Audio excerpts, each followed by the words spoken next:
Okay, so we will then get into the paper, the discussion that we had in the last class. And I'm going to, it's mostly repetitive except for 2 or 3 small techniques. So we discussed about what is forward genetics and what is reverse genetics. Traditionally, from phenotype, if you go to the gene and gene sequence and so on, that is forward genetics, right?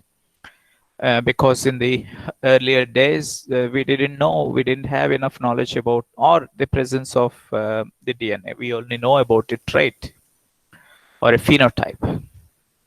Reverse genetics is we know the gene, but we don't know its function, and trying to find out the function of a gene. Okay, in forward genetics, you should see it's like finding the genes involved in a trait. In reverse genetics, it is finding the function of a gene. So in the forward genetics way, what we are doing, we have used a transposon based and then created a mutant library, and so on. So before getting into that, I would want to have a small discussion here that I'm not going to teach as a technique, but I hope you know about the what happens in transposition. You have inverted repeats like this, and then you have p element if it is in the case of Drosophila and so on. So the p element or the transposase gene that is present here would produce the transposase, and the transposase protein or the enzyme will recognize the inverted repeats and then will mediate the transposition to occur. Okay. But for artificial purposes, we have to do it differently. We cannot use the transposon as such. We need to have made some modifications. The limitations or the minimal requirements for any transposon to be transposed um, are the inverted repeats. Okay, if a transposon does not have inverted repeats, it is no longer transposon. It is just grounded. Wherever it is, there is no possibility of this being copied or cut and pasted somewhere else. But we also need an enzyme that recognizes the inverted repeats and mediates transposition. Okay, so those two are the essential parts. In our objective of creating a mutant library, I mean transposon based mutant library, then we want the transposon to move, and we don't want it to create more copies within the cell, right? We will also see the same problem in the next slide. So we are going to have inverted repeats, and we are going to put the insert, whatever insert we want to, which will include the selectable markers as well.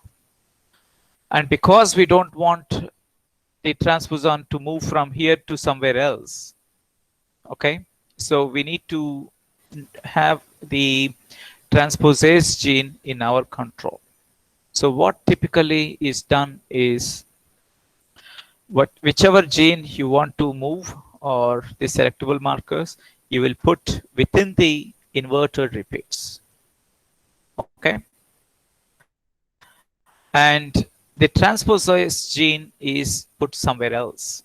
So the transposase gene produces the enzyme, and that recognizes the inverted repeats and will allow the transposition to occur.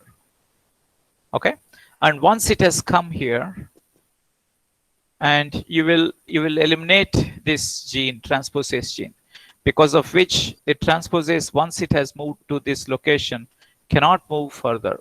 These are prevented because there is no transposase gene. Okay, so what I want you to now look at is there are in eukaryotes and prokaryotes many ways you will see the same thing. Here it is called as wings clipped element, meaning to say that the inverted repeats that were present were removed or cut it out. So you can call it as wings clipped element. That the meaning is that the gene here cannot transpose anywhere else because there are no inverted repeats. Okay. So let's see what we have discussed in the last class. And I'll try to start with our objective. This is about forward genetics. We know about a trait, okay, but we don't know which genes are responsible for the trait. So what you do is you create we can use transposons to create a library of mutants, so that what we will do is we take several, say many number of cells, and then we make mutants, mutagenesis. You can also use artificial mutagenesis and so on. But only thing is to find out where the mutation is, it is not easy. Whereas in this case, I mean, there are other techniques of how one can do that. But here we are trying to do it using transpogenesis. So you create mutagenesis through using transposons. Then you will find the mutants. Mutants that do not have, say, this trait is called, say, for example, XYZ. Okay, we'll just make it. So we will isolate mutants that are XYZ minus. That means they do not have that particular phenotype or trait. And then we try to study which genes, where is the mutation. Okay, and then we try to find out or characterize the gene and how that gene is causing the causing or responsible for generation of that particular trait. So in this case, what we will do now is that I will go through this method and then we will see what we want. I hope you understood the objective or the methodology of how we do this using these. So here is, first I will describe the plasmid. The plasmid is temperature sensitive. That means at 30 degrees centigrade, it will divide or replicate. At 40 degrees centigrade or 42 degrees centigrade, it will not replicate. No replication. Okay. The second thing is it has a transposon. Here is the transposon. The transposon structure is likely this way. It will have the inverted repeats on the ends. It does not have the transposase gene, that you have to keep in mind, and it has a selectable marker.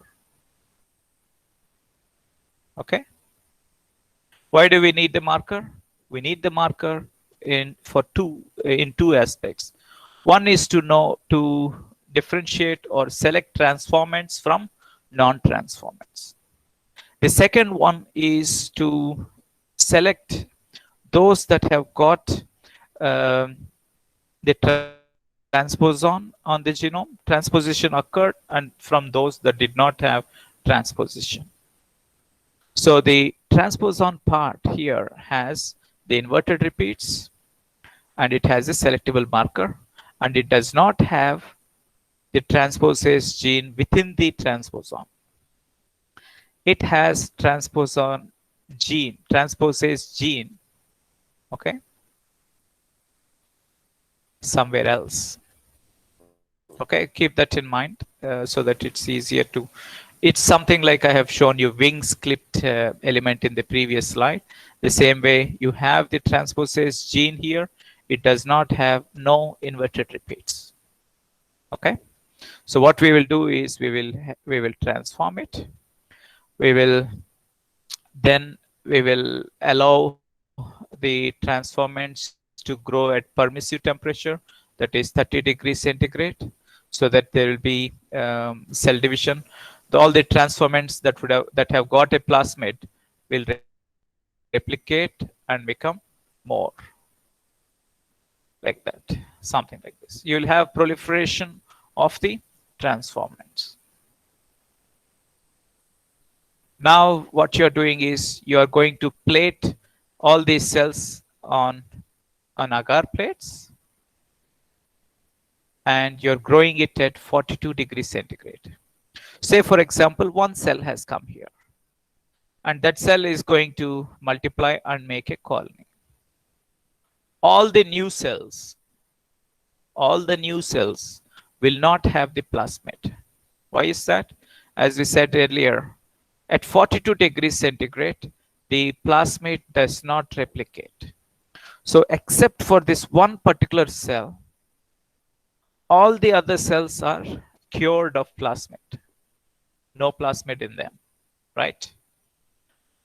And yet, if they can grow the with the antibiotic, if they can grow in the presence of the antibiotic, it would mean that these cells have antibiotic resistance gene.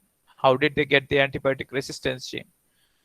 It would be if only the so from plasmid you have the transposon, and the transposon has the resistance gene.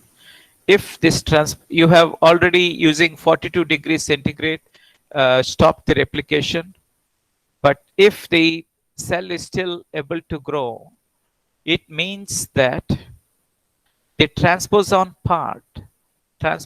has jumped onto the genome, which also consists of the ampicillin resistance gene. Only these cells will survive, and the rest will all die. And once you have obtained that kind of library, that means you're actually getting many different colonies like that. And now you have a library, and within the library, you'll find out which one has lost the trait that we are looking for. Okay. And then you will clone the fragment carrying the transposon using inverse PCR. There are many other techniques, but we will continue with inverse PCR. Inverse PCR, say now, as I was telling you before, we already have the transposon has moved on to the genome, and because of insertional inactivation, there is the the the function or the gene is compromised, because of which there is no protein or RNA produced, because of which the mutant or it does not have the trait is not there. So now we need to identify where the transposon is there, right? Because transposon insertionally inactivated the gene responsible for that particular trait. So what we do now is we use something like, I think last time I did describe in detail about the gene, what restriction endonucleases should be used. In that, I gave you GAA, TCC, GGA, sorry, TCC. If you look at this small region here in between, that part would be the sequence for SAU3A. It's a 4-base cutter, so the frequency with which it cuts is very wide. Whereas the whole of it, the whole 6-base, as a 6-base cutter, BAM-H1 cuts it. BAM-H1 cuts at lesser number with lesser frequency, because it is a 6-base cutter and the frequency theoretically is little lesser than that of SAU3A. So when we choose SAU3A or BAM-H1, we have to ensure that that restriction site is not present in the transposon. Okay. And one more thing we need to keep in mind is, if BAM-H1's SAU3A can cleave all BAM-H1 sites. Okay. But the reverse is not true. Not BAM-H1 can cleave all South3A. That's not true. Just because you can have, say, I have given a random sequence. Not random. Yeah. Here you see this part of it. GATC is a sequence for South3A. Right? South3A will cleave it. But BAM-H1 cannot cleave it because the rest of the two bases are actually not the same sequence. But you take any of the BAM-H1 sites, it has the internal 4 bases are GATC, because of which they will be able to cleave this site. So in this case, you would choose that you have South3A, you cleave it with South3A, and the precaution that you need to take is ensure that you do not have any South3A sequence uh, within the transposon. So what you will get is you will get a large fragments like this, the transposon fragment, and many other fragments of the genome, right? And then you make intramolecular ligation, because of which you will get a circularized product like this. And then you use BAM-H1,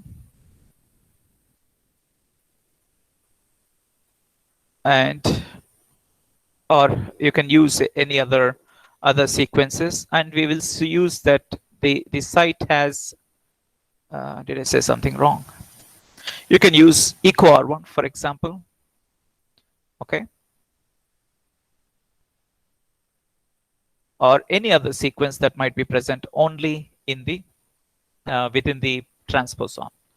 So once you cleave and make it linear, you will find that these are the transposon places that are on the outside, and the inside you have the fragments of the gene. The gene is little bit disorganized, right? Don't worry about that. We will discuss that. We don't have to discuss that much, but that's all right. In this case, if you look at it, you see that the transposon is in the inside and the genomic fragments are on the outside. And once you have finished the ligation, what you will see, or linearization, what you're seeing is that the transposon parts are on the outside and the genomic DNA is in the inside. Okay. So we should use these kinds of strategies. And now this will be taken up for, we'll do PCR, because we know the sequences of the transposon. So we can use PCR and then go for sequencing, and then we can determine the region. So what I was trying to tell you in the before is, say, for example, this is a part of gene and it is called A, and you have gene B here, or part B here. So when you linearize, it is part B and part A and part B.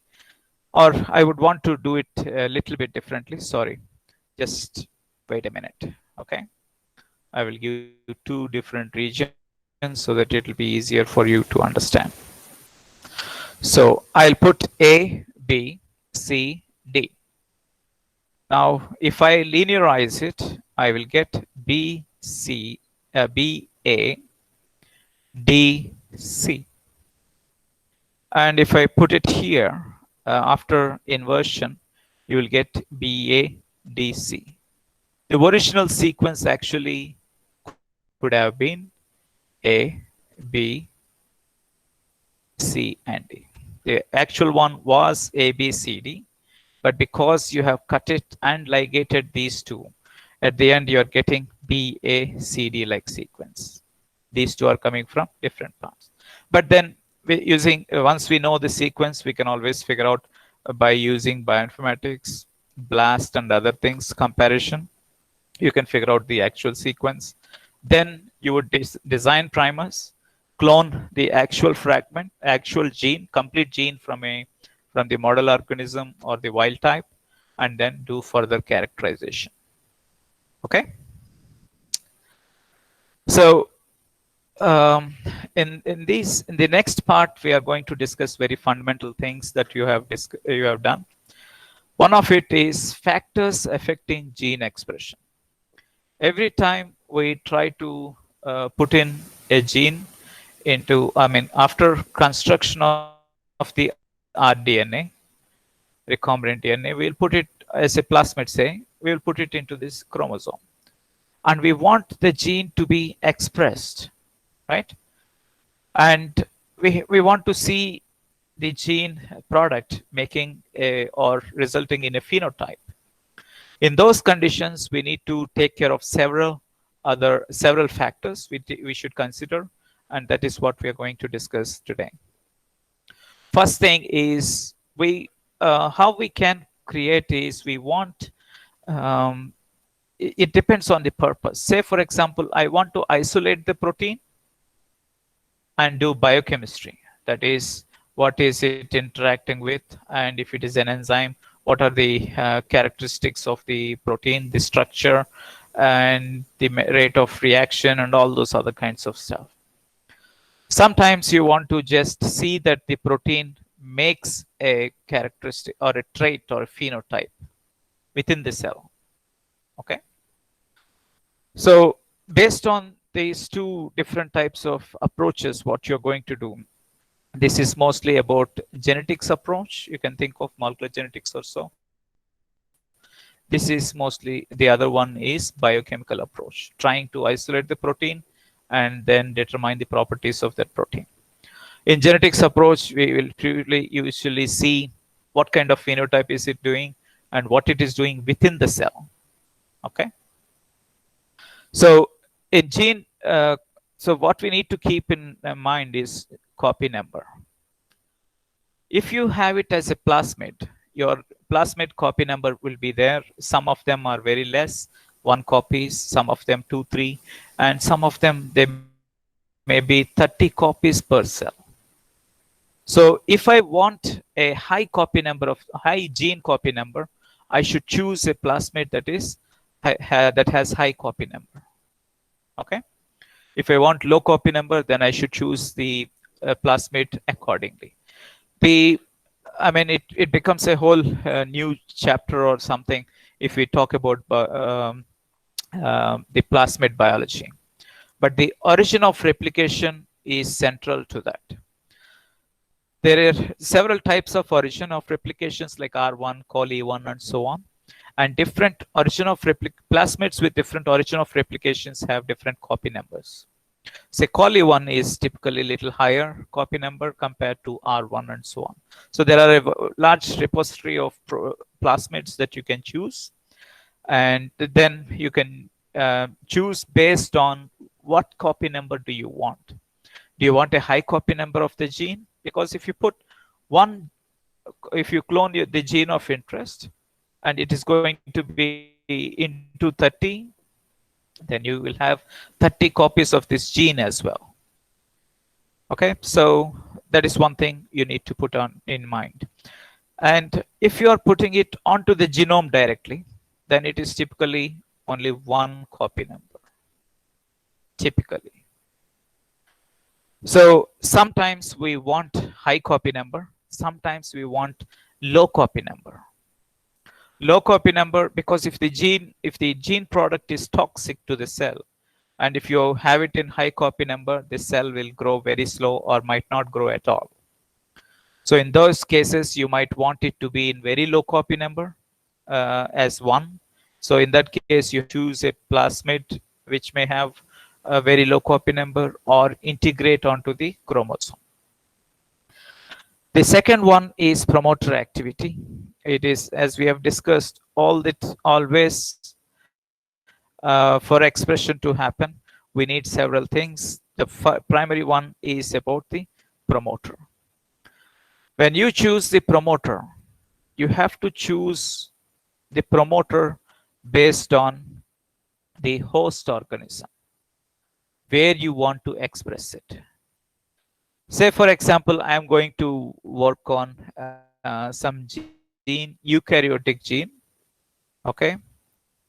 And I want to know the function of that particular gene in a eukaryote, such as yeast, for example, Saccharomyces cerevisiae.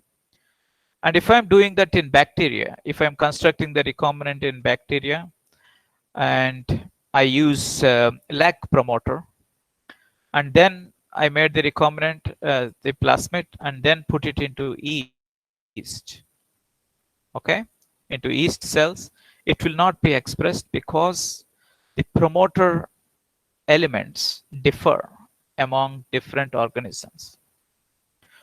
In bacteria, you have -10, -35, cap site, and so on. In prokaryotes, you have core promoter elements, distal promoter elements, and so on. So there are different proteins, different sequences in the promoter elements. And also there will be changes among eukaryotes also.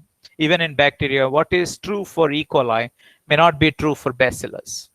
What is true for yeast in terms of promoter elements may not be true for humans or mice. So one should always take into account where you want to, in which organism you want to uh, express the particular gene. One more thing you need to keep in mind is how much you want to express. Do you want it to be constitutively expressed, or do you want it to be conditional? Constitutive and conditional, sometimes they are inducible. And say, for example, I want this particular gene to be expressed only in the neurons. Then I should have chosen a promoter that would be active in neurons. Okay, so that is the way you have to determine the uh, rate of activity, how much transcription is there, where should it be, that is in which type of cells or model organisms, and when should it be. The timing also can be determined. Should it be based on some differentiation or developmental stage, or should it be based on the inducer that you might be adding? Okay, so those are the things that one should keep in mind about the promoter activity. In eukaryotes, we also have mRNA stability, or even in prokaryotes too. So you have a gene that produces mRNA, and mRNA can be degraded by RNases. If gene expression is there, that is transcription is there, and it is right away degraded, you will not get enough protein, right? Always, if you want the protein to be high, then you should ensure that the rate of production of mRNA is much more higher than the rate of degradation of the mRNA. Only then the ribosomes will interact. There will be enough mRNA to be recognized by the ribosomes, and then produce a protein. Yes. And for the production of ribosome, for the production of the protein, you need the ribosomes to bind. And for that, you need to have a ribosomes binding site, or simply called as RBS. In eukaryotes, in prokaryotes, it is called as Shine-Dalgarno sequence. In eukaryotes, it's called as Kozak sequence. Okay. You need to also ensure, I think in the next slide we have a little more details, but yes, I'll come to that at that stage. There is also one more thing you need to take care of, is the codon usage. Some of them are called as rare codons and so on. So you should, if you want continuous or good production of the gene product or the protein, one should ensure that rare codons are not there. And it also depends on the host organism. If we want, in mitochondria, for example, we have a different codon. That is, the genetic code has variations to that of the normal one. In different organisms, different types of mRNAs are, tRNAs are present, and some of them are absent. So one should be aware of the genetic code used by that particular used in that particular host organism. So that is one more thing we need to keep in mind. And then the protein stability.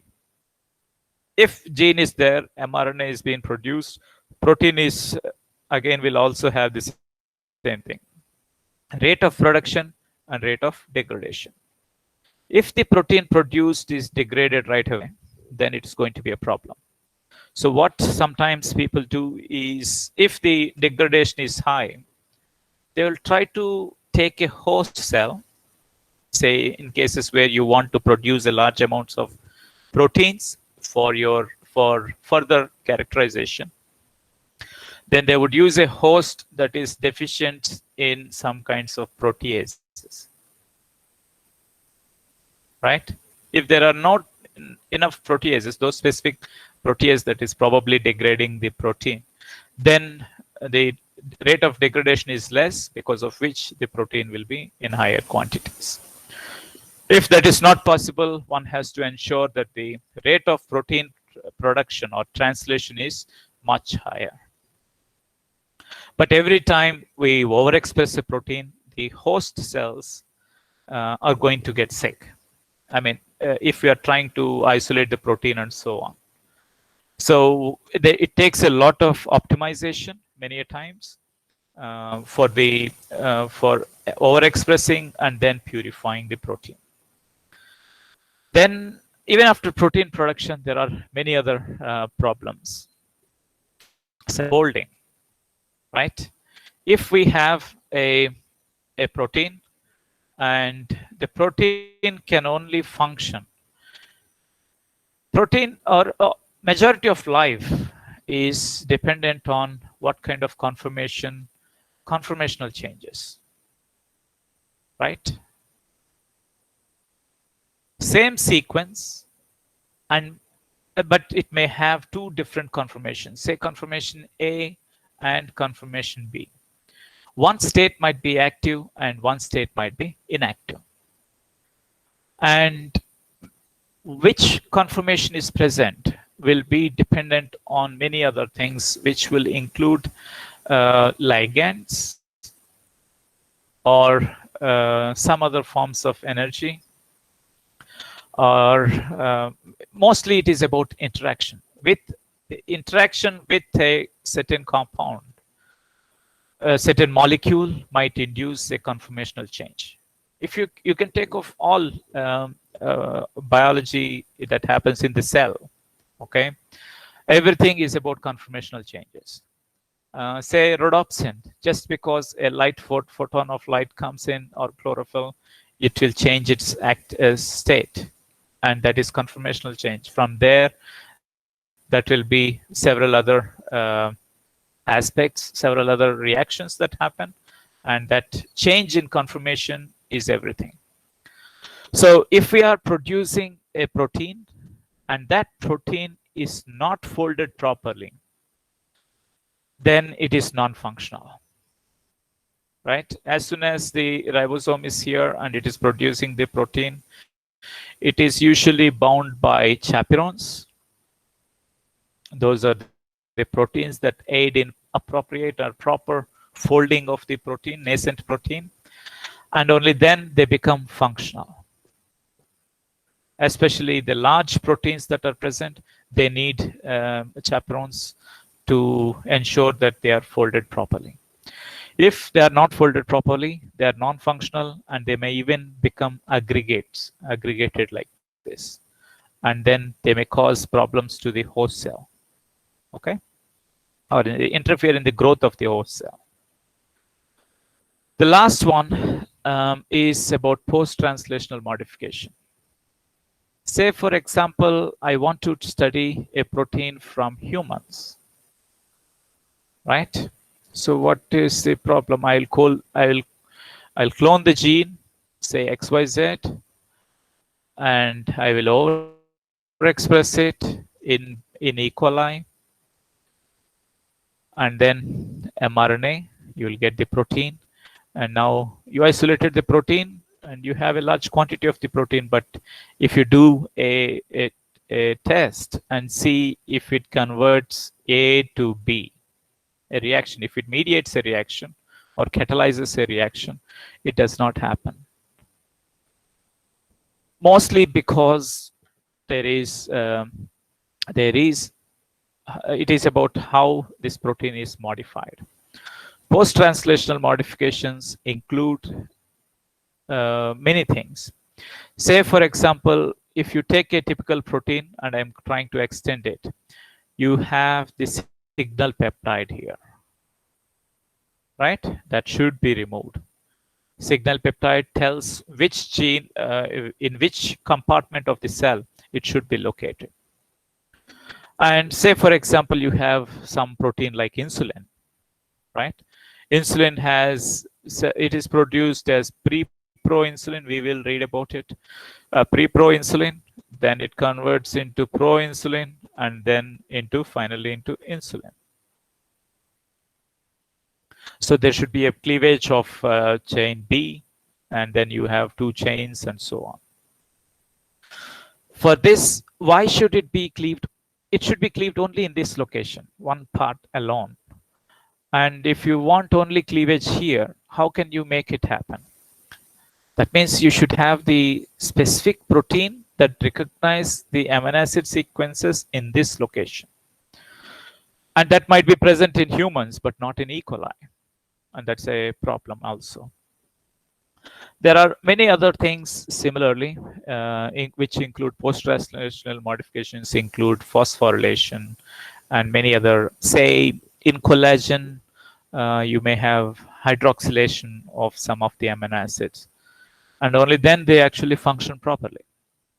So we need to also keep in mind about the post-translational modifications of the target protein that we are interested to, we are looking at. So many factors to look at if to see a biological activity. I hope you understood this is mostly recollecting what you have already read.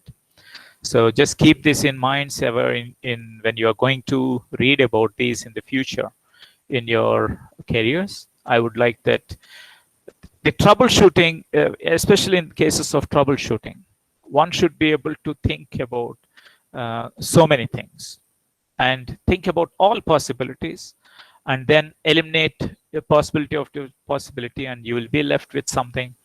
And those are problems that you might have to sort out. And that's why basic science is important for applied science. There is no applied science without fundamental science or basic science. So I hope the same, you remember +1. I hope we recognized that before.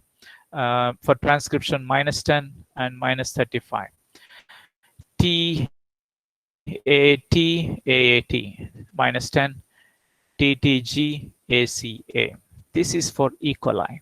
If I were going to do in Bacillus, the sequence could be different.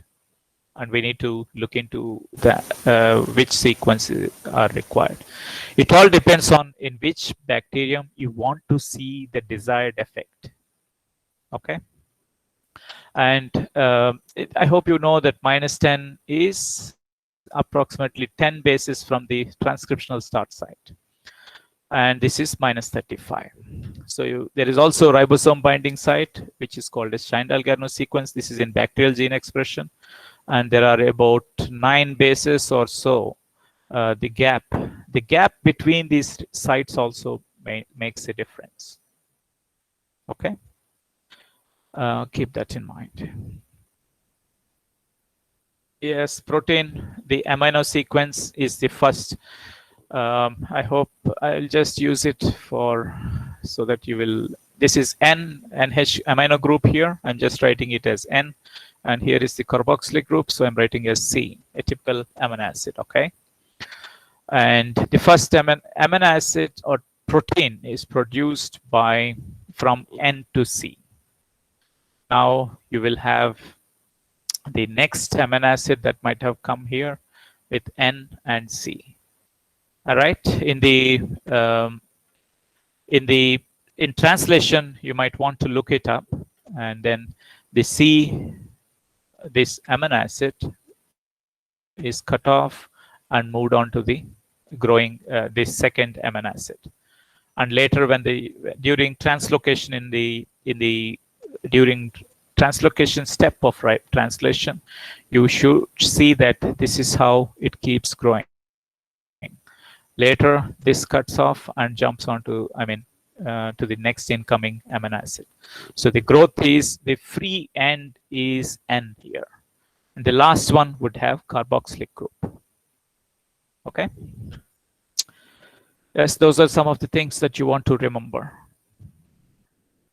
Transcriptional fusions, I already described. If you're fusing two different proteins are having promoter elements of one gene, and if you're putting like this in a bacterial system, that is transcriptional fusion. They both are under the same transcription. In bacteria, it can be polycistronic, right? You can have more than one ORF in one mRNA. Whereas in eukaryotes, if you're talking, you can make transcriptional fusion is this part of the promoter elements or signals, maybe from one gene, and you're fusing it to some other protein, some other gene, like maybe reporter gene. Okay. In translational fusion, you're having the promoter and also translational signals fused. So translational fusion usually has something like this. You have two ORFs, but they're now fused into one single ORF. It would have had this start codon here and this stop codon here. So when produced, it will form a fusion protein like this case. I hope you remember that we have already come through this when we are talking about yeast 1 hybrid system and yeast 2 hybrid system, right? If you can recollect, what is the application or what is the objective of 1 hybrid system? It is to find if a protein interacts with the DNA molecule or not, the bait sequence that we say. 2 hybrid system, where we make 2 hybrid or fusion proteins, is to find out if 2 proteins interact or not. Okay? Yes. When you are making fusion protein, there is something we need to take care of. So there are several vectors in which they have, say, this is the start codon, ATG. Then you have several codons completely. So you should see to it that when we make a fusion, so there are 2 kinds of fusions, in frame and out of frame, right? In frame is if you are cutting and putting, say this is the insert that you want to have, and if I use XBA one site, XBA cuts somewhere here, and then you're fusing it here. So from here on, you can see that the sequence is same. M, this is coming from here, you can think of it that way, and from here SRLP, the insert sequence is reading, it is on in the same frame. Okay.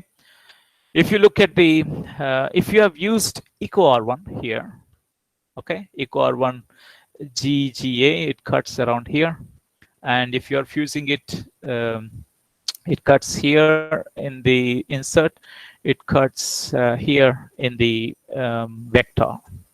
Now, if you see MSR, but from then on, the sequence of the insert is something else, and now the insert is something else. The reading frame has changed. So you wouldn't get the same amino acid sequence. Amino acid sequence is no longer similar.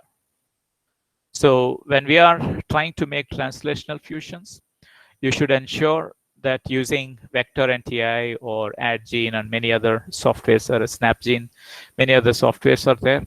You should have theoretically constructed it and ensured that the amino acid sequence is appropriate.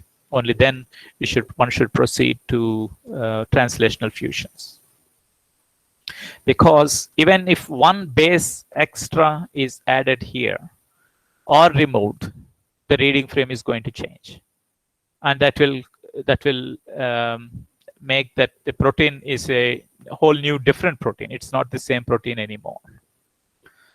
So that is one thing we have to take into consideration. So there is one small part. I will take this and I will stop. We can also tag proteins, right? Tagging proteins is important for several purposes. If you want to detect, that is one of the primary reasons. Second one is the other one is for to purify. There is also one more reason why people may tag is to prevent lethality. Some of the proteins are toxic. So if you make it as a fusion protein or add a little bit of tag, they might not be toxic. We will discuss about the lethality thing in the later classes. In the later class, we will discuss about that. And so for detection is if I already have antibodies against this particular tag, but I don't have, because this is a gene of interest is new, we don't know what it is going to produce and all, and I don't know I have antibodies for it, then we can have antibodies against the tag. So if I am doing within the cell, I can locate where in the cell that protein is there. That is a possibility to do. And we can also detect if a particular cell is producing the protein of interest or not.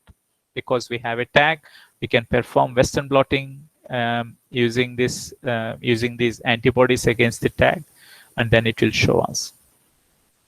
For purification, you can do the same thing. You can have the antibody against in the stationary phase and allow the total proteins to go through. Because we are using antibody against the tag, it will bind here, and the rest of the proteins will elute out. Then you elute the protein, the rest of the proteins will be washed out.